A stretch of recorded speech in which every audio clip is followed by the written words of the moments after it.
Приветствую вас на своем канале. Меня зовут Василий Ильин, я психолог, психотерапевт. Я продолжаю отвечать на вопрос по поводу того, откуда берутся нарциссы. Очень интересный вопрос. То есть, из-за чего развиваются нарциссические черты. И есть несколько теорий по этому поводу. Мы обсуждали их в предыдущих роликах.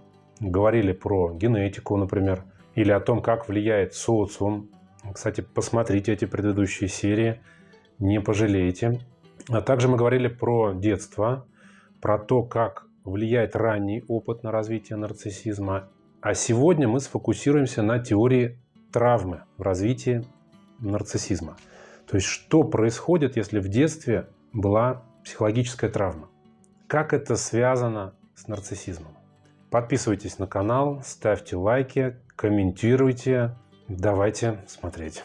Нарциссические черты могут быть глубоко укоренены в детских травмах. И теория травмы и нарциссизма как защитного механизма утверждает, что люди, которые пережили эмоциональное или физическое насилие в детстве, они развивают нарциссизм как способ защиты от повторных травматических ситуаций. Большие деятели здесь, исследователи этой темы, это Отто Кернберг, Хайнц Кохут, ну и другие на самом деле. Вот каждый из них подчеркивал особое переживание, эмоцию, которая рождается из травмы и которая компенсируется далее нарциссизмом. И вот это мне показалось очень интересным, и этим тоже я сегодня хотел бы поделиться. Отто Кернберг в своих работах по поводу развития пограничных и нарциссических расстройств личности говорит о том, что патологический, то есть болезненный такой нарциссизм часто возникает из-за особых, глубоких, ранних травм. Кстати, при этом он не отрицает и других факторов. Например, что другой причиной нарциссизма является избыточная, генетически обусловленная агрессия.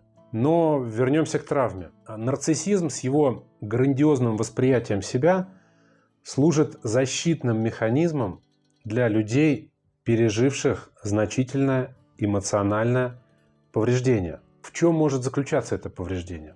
Это опыт насилия в детстве, опыт одиночества, отвержения, алкоголизация родителей или их антисоциальное поведение, депрессия. Но также это отсутствие опыта любви со стороны родителей. То есть родителям было сложно их любить. Но вместо этого они, например, старались радоваться и гордились достижениями этого ребенка. Что не всегда есть любовь, правда? И ребенок научился избегать негативных чувств из-за отсутствия любви и теплоты, добиваясь восхищения. И вот так начинает развиваться патологическое, нарциссическое, грандиозное «я» человека. И вот эта грандиозность, она позволяет нарциссам чувствовать себя менее уязвимыми в этом мире, в то время как мир они воспринимают как враждебный.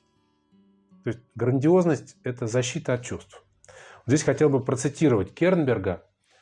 Грандиозный образ себя становится защитой от болезненных чувств, ничтожности и стыда. То есть получается, нарциссизм прикрывает ничтожность и стыд. Медитации не работают, но смотря для чего.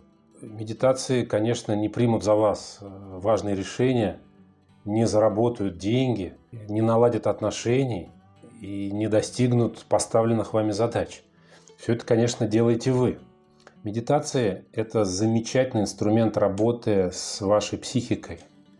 Профессиональный инструмент и способ для накопления психологического, эмоционального, личностного ресурса, сил.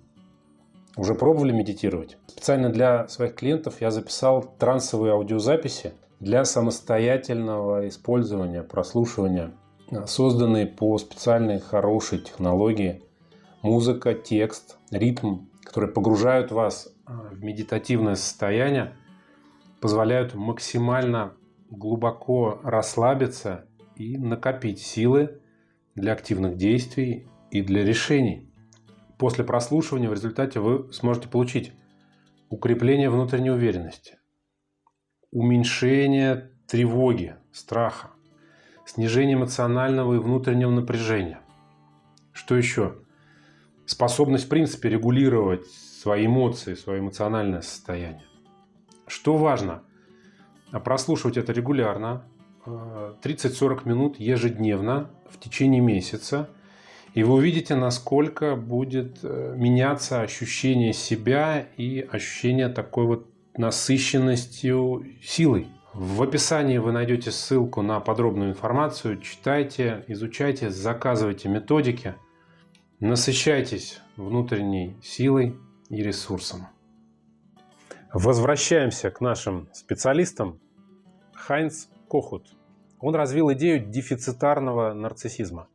Утверждал, что недостаток эмпатии и поддержки в детстве приводит к формированию уязвимого эго, которое затем прикрывается нарциссическим фасадом.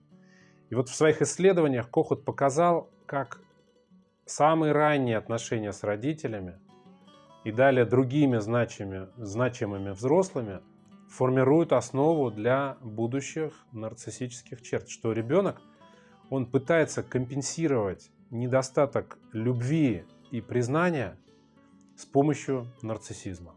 И, конечно, нельзя не упомянуть полюбившегося многим Сэма Вакнина.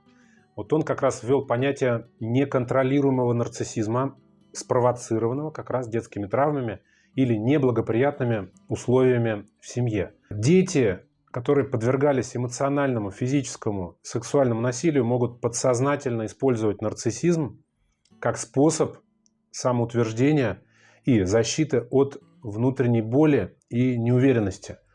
Получается, нарциссизм по Вакнину – это также способ, которым человек защищается от болезненных воспоминаний и чувств, связанных как раз с детской травмой.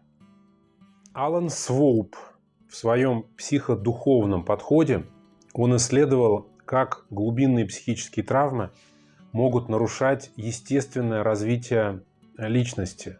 Он поднимает очень важный вопрос души, ее уязвимости, что травмы могут оставлять глубокие следы на душе человека, внедриться в его самость, как бы в его центр, заставляя его бессознательно прибегать дальше к нарциссическим стратегиям, чтобы справиться с внутренней болью и отчуждением.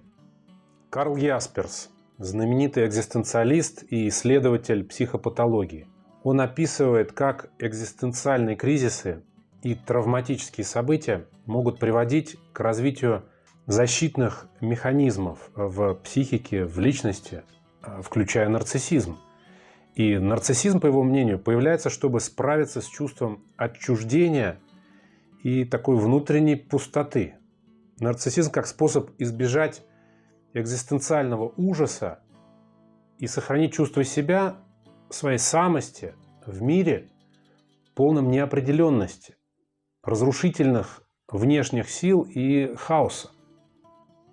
Подписчики часто задают такой вопрос, возражение практически, по поводу того, что, мол, если нарциссизм действительно развивается из-за ранних травм, почему тогда дети, которые выросли в сложных условиях, например, после войны, вот, прошедшие через действительно суровые испытания, почему они не обязательно массово, значит, стали нарциссами?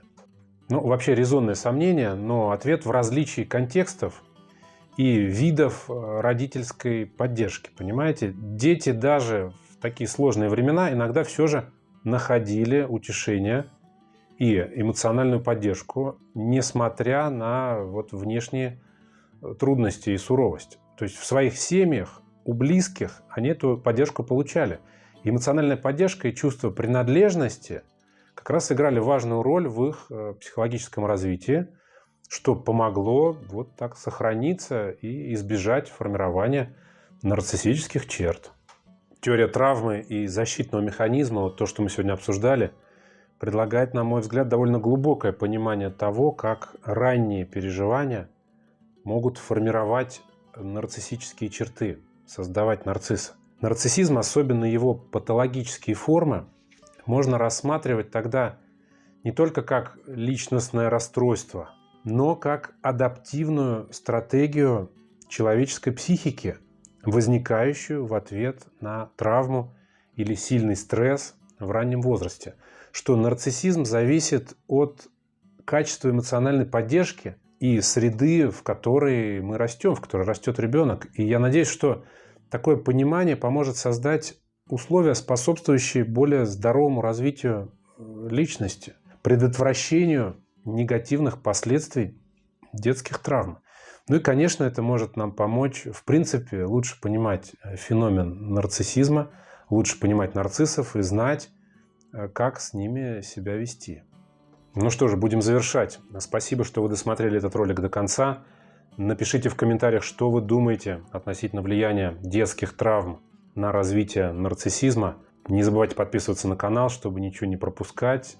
Если вам необходима психотерапия, знайте, что вы можете обратиться. Напишите мне заранее в WhatsApp или в Telegram. Также подписывайтесь на Telegram-канал, там есть самая свежая информация и материалы. Спасибо, до скорого, пока-пока.